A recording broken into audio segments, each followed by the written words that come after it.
My pranams to everyone. I was born in a prestigious house called Munapanavidu in Devakotai. Today, I am going to take you in and around my house in my native town. Before that, a small introduction about Devakotai. The original name was Devi Kotai. It is a town in Sivagangai district. It is the home of Natukotai Chettiars, also known as Nagaratars. Chettiars belonged to a trading clan with maritime ties once. They are very religious people. No wonder they have constructed many temples and tanks. There are several temples in Devakotai. Each temple has its own tank called Urani. In our town, you cannot miss out the sight of peacocks dancing to attract peahens. As the name says, Devakotai has kotai or palatial houses of historic and cultural value. Welcome to Munapanavidu, one of the biggest houses in Devakotai. Built in the area of 40,000 square feet, it stands high up to 60 feet. More than 100 years ago, when my grandfather was a young lad, this mansion was built. This is the entrance to the majestic house with numerous steps. In those days, the Chettiar community had suffered a lot by tsunami. As a proactive measure and for the benefit of their descendants, they have constructed these houses with well-raised basements. This is the garage where vehicles are parked. There are two gates on either side of the house.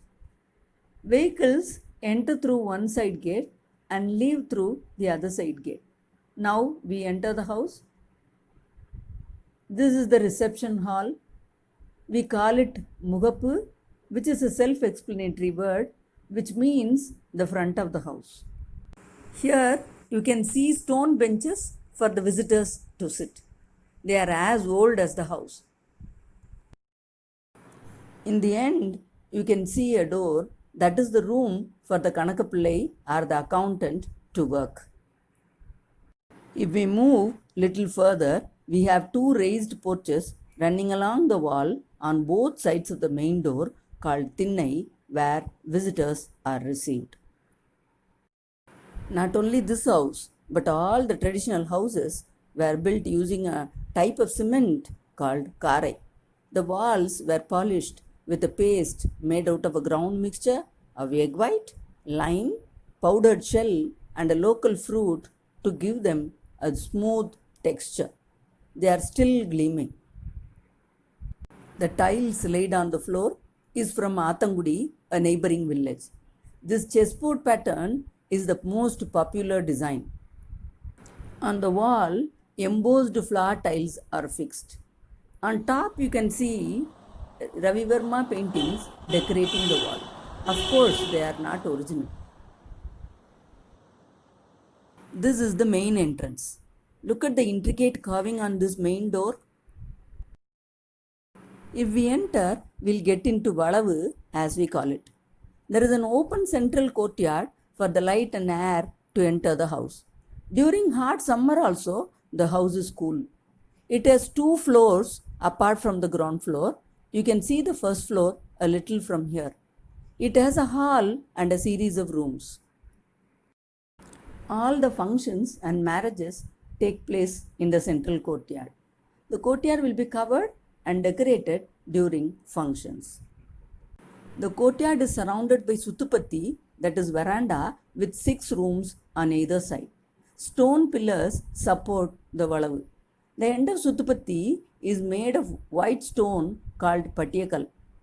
People sit around this Valavu and watch the happenings. This is one of the rooms. See the woodwork of the building? All the wood used in this building is teak brought from Burma. In those days, all men in the family went to South and Southeast Asian countries like Burma, Malaysia, Singapore, and Ceylon for their trade.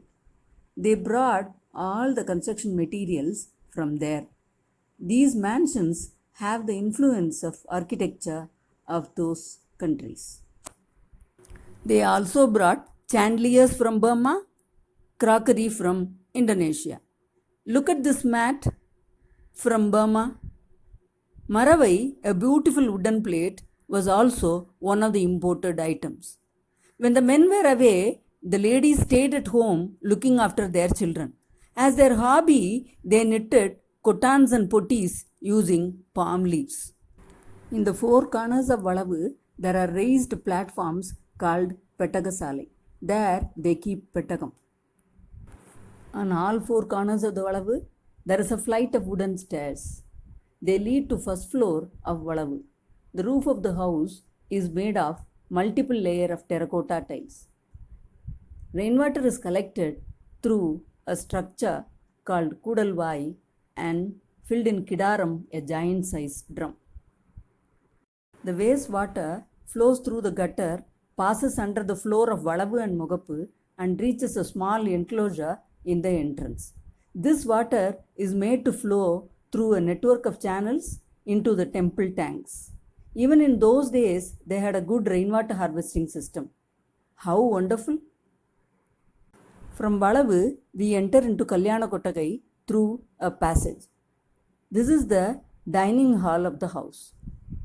This hall is very lengthy. 200 people can be seated at a time.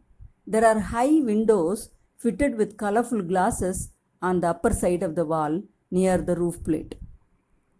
During daytime, when the sunlight passes through the glasses and falls on the floor, it looks elegant.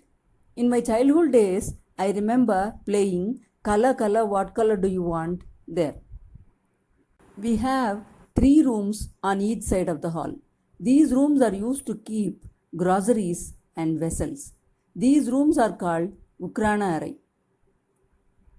Now we leave the dining hall. This pathway leads to a veranda where there are 4 kitchens.